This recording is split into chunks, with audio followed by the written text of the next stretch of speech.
بسم اللہ الرحمن الرحیم۔ السلام علیکم ناظرین، واقعہ کربلا صرف تاریخ اسلام ہی نہیں بلکہ تاریخ عالم کا نادر اور عجیب و غریب واقعہ ہے۔ دنیا میں یہی ایک واقعہ ایسا ہے جس سے عالم کی تمام چیزیں متاثر ہوئیں۔ آسمان متاثر ہوا، زمین متاثر ہوئی، شمس و قمر متاثر ہوئے، حتیٰ کہ خود خداوند عالم متاثر ہوا۔ اس کا تاثر شفق کی سرخی ہے جو واقعہ کربلا کے بعد سے افق آسمانی پر ظاہر ہونے لگی۔ ویڈیو میں آگے بڑھنے سے پہلے آپ سے گزارش ہے کہ اس کو لائک، شیئر اور چینل کو بھی سبسکرائب کر دیں۔ ناظرین، سانحہ کربلا 10 محرم 61 ہجری بمطابق 9 یا 10 اکتوبر 680 عیسوی کو موجودہ عراق میں کربلا کے مقام پر پیش آیا۔ یزید کی بھیجی گئی افواج نے حضرت محمد صلی اللہ علیہ وآلہ وسلم کے نواسے حضرت حسین رضی اللہ تعالیٰ عنہ اور ان کے اہل خانہ کو شہید کیا۔ حضرت امام حسین رضی اللہ تعالیٰ عنہ کے ساتھ 72 ساتھی تھے، جن میں سے 18 اہل بیت کے اراکین تھے۔ اس کے علاوہ خاندان نبوت صلی اللہ علیہ وآلہ وسلم کی خواتین اور بچے بھی شامل تھے۔ یہ وہ غم انگیز اور عالم افرین واقعہ ہے جس نے جاندار اور بے جان کو خون کے آنسو رلایا ہے۔ اس واقعہ کا پس منظر رسول اللہ اور اولاد رسول کی دشمنی ہے۔ یزید نے امام حسین کے قتل کا منصوبہ تیار کیا اور ایسے حالات پیدا کر دیے کہ حضرت امام حسین کربلا میں آ پہنچے۔ یزید نے بروایت 80,000 فوج بھجوا کر امام حسین کو 18 بنی ہاشم اور 72 اصحاب سمیت چند گھنٹوں میں موت کے گھاٹ اتار دیا۔ حضرت امام حسین 28 رجب 60 کو مدینہ سے روانہ ہو کر 10 محرم الحرام 61 ہجری کو رسول کریم صلی اللہ علیہ وآلہ وسلم کی خدمت میں پہنچ گئے۔ ظالموں نے 7 محرم الحرام سے پانی بند کر دیا اور 10ویں محرم کو نہایت بے دردی سے تمام لوگوں کو قتل کر ڈالا۔ کربلا کا یہ واقعہ تاریخ اسلام کا بڑا افسوسناک حادثہ تھا۔ اس واقعہ کی خبر اللہ نے حضور پاک صلی اللہ علیہ وآلہ وسلم کو کر دی تھی۔ چنانچہ روایت میں آتا ہے کہ حضور صلی اللہ علیہ وآلہ وسلم نے اپنی زوجہ حضرت ام سلمہ رضی اللہ تعالیٰ عنہ کو ایک شیشی میں کچھ مٹی دے کر فرمایا تھا کہ یہ اس جگہ کی مٹی ہے جہاں میرے نواسے کو شہید کیا جائے گا۔ جب وہ شہید ہوگا تو یہ مٹی خون کی طرح سرخ ہو جائے گی۔ کربلا کے واقعہ کے وقت حضرت ام سلمہ رضی اللہ تعالیٰ عنہ زندہ تھی، اور جس وقت امام حسین علیہ السلام شہید ہوئے تو یہ مٹی خون کی طرح سرخ اور مایا ہو گئی تھی۔ اسلامی تاریخ کو کسی اور واقعہ نے اس قدر اور اس طرح متاثر نہیں کیا جیسے سانحہ کربلا نے کیا۔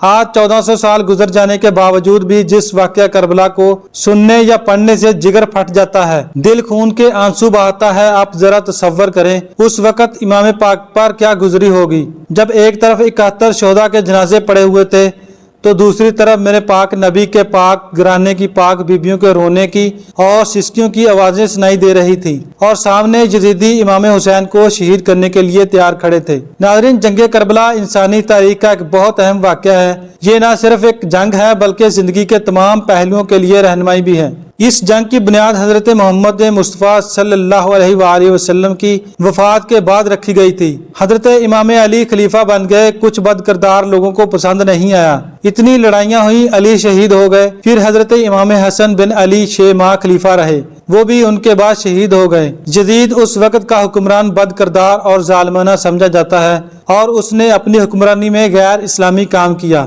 عراق اور کوفہ کے عوام نے حضرت امام حسین کو کئی خطوط لکھے اور انہیں کوفہ آنے کو کہا تاکہ وہ اس کے ہاتھ میں بیعت حاصل کر سکیں۔ اسے اپنا خلیفہ بنا کر یزید چاہتے تھے کہ حسین اس کے ساتھ ہوں۔ وہ جانتا تھا کہ اگر حسین اس کے ساتھ آ جائے تو سارا اسلام اس کی گرفت میں آ جائے گا۔ بہت دباؤ کے بعد حسین نے ان کی کسی بھی چیز کو قبول کرنے سے انکار کر دیا، لہٰذا یزید نے حسین کو روکنے کا منصوبہ بنایا۔ 4 مئی 680 عیسوی کو امام حسین مدینہ میں اپنا گھر چھوڑ کر مکہ پہنچ گئے، جہاں انہوں نے حج کرنے کا ارادہ کیا، لیکن معلوم ہوا کہ دشمن حاجیوں کے بیس میں آ سکتے ہیں۔ حسین کعبہ جیسے مقدس مقام پر خون بہانا نہیں چاہتے تھے۔ تب امام حسین نے حج کا ارادہ بدلا اور کوفہ شہر کی طرف بڑھے۔ راستے میں دشمنوں کی ایک فوج نے انہیں گھیرے میں لیا اور انہیں کربلا لائے۔ وہ زمین جس پر امام حسین نے کربلا میں اپنا خیمہ لگایا تھا اس کو پہلے امام حسین نے خریدا تھا، پھر انہوں نے اسی جگہ پر اپنا کیمپ لگایا تھا۔ یزید اپنے قائدین کے توسط سے اپنی باتوں کو قبول کرنے کے لیے امام حسین پر دباؤ ڈالتا رہا۔ جب امام حسین نے یزید کی شرائط کو نہ مانا تو آخرکار دشمنوں نے نہر پر فوج کا پہرا لگا دیا اور پانی کو حسین کیمپوں میں داخل ہونے سے روک دیا۔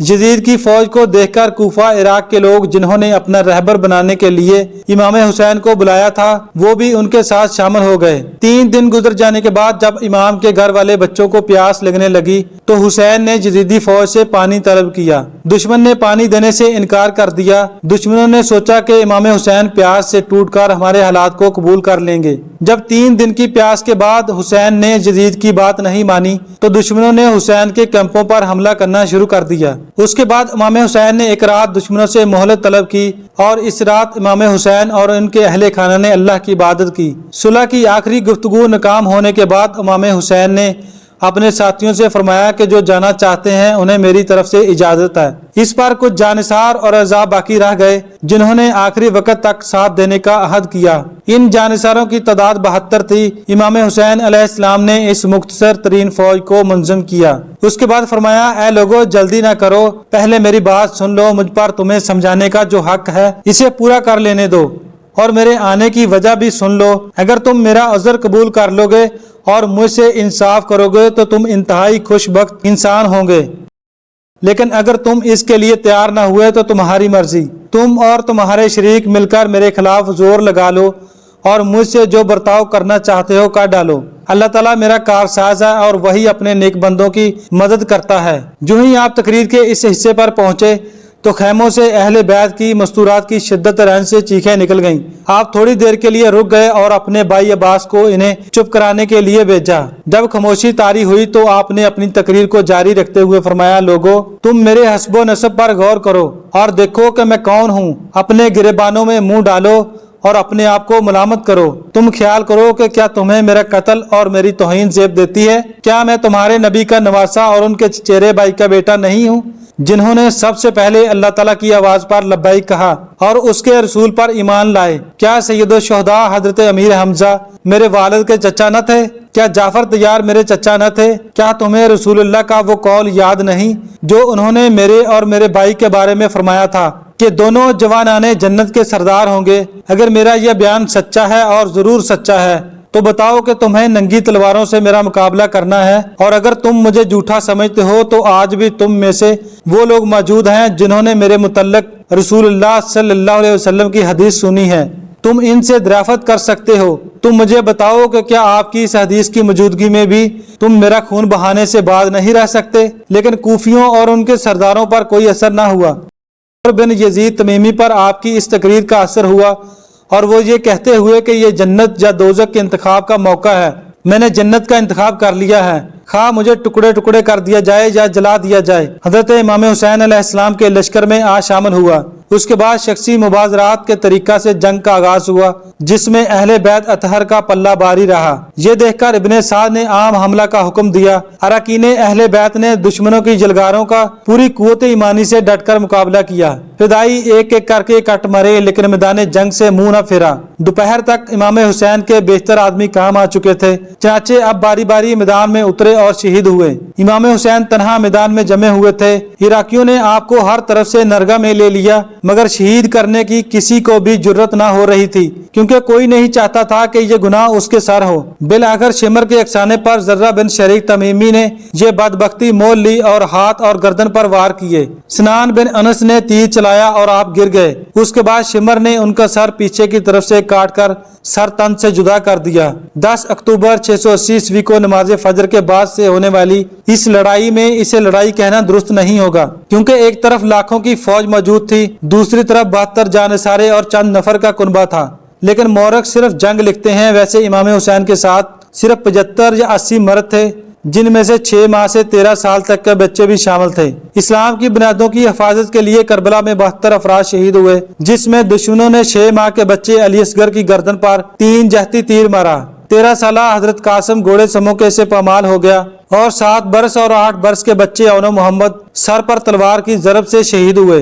ابن زیاد کے حکم کے مطابق آپ کا سر بریدہ جسم گھوڑوں کی ٹاپوں سے رندوا دیا گیا۔